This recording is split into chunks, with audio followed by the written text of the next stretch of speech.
Bonjour Anne. Bonjour Catherine. En quoi le conteur est-il indépendant?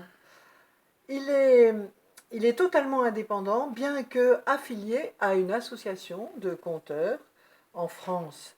Une association nationale des compteurs, la NCEF, qui a édité une charte dont parle Henri Toiti, l'ancien directeur des arts du récit de Grenoble, qui a fait sa thèse là-dessus à la demande du ministère de la Culture.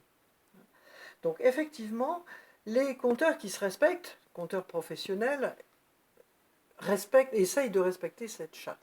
Que dit cette charte? Elle dit que il y a une sorte de compagnonnage qui peut exister, qui doit exister entre les professionnels, comme Dominique Toutain par exemple, qui m'a formé, avec lequel j'ai travaillé, et puis un amateur comme Thierry Abbat, rando-compteur, qui commence à compter sur le plateau du Vercors, et moi. À trois, nous formons l'association libre Saperli-Compte, qui a pour but de le respect réciproque dans nos auto-entreprises, et puis le fait qu'on ne se marche pas sur les pieds et qu'on ne joue pas la concurrence, bien évidemment, ça tombe sous le sens. Voilà pour la liberté du compteur. Hein. Il est libre de son répertoire. Hein. On ne peut pas lui imposer son répertoire. Donc, je crois que tu avais une deuxième question peut-être aussi. Donc tu as parlé déjà de la charte Oui, des oui, compteurs. oui. Et Et plus précisément, d'ailleurs, cette charte, elle dit bien, en retour, les compteurs professionnels signataires de cette charte se doivent de soutenir et assister tout compteur non professionnel dans son effort d'estimation. C'est ce que j'ai fait avec Thierry. Et c'est ce que Dominique avait fait avec moi. point de vue Hein. du compagnonnage, Du c'est bien ça. compagnonnage, voilà. D'accord, très bien.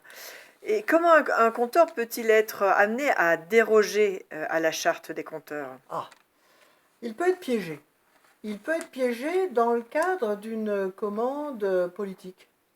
Évidemment, il peut être amené à devoir compter dans une commune et devoir compter les comptes d'un autre, hein, qui lui impose un certain répertoire.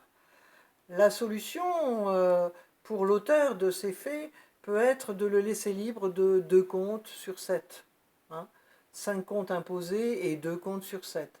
C'est ce qui se passe actuellement. Mais on ne peut pas véritablement parler là de compagnonnage, mais on parlera davantage de conflit d'intérêts, forcément.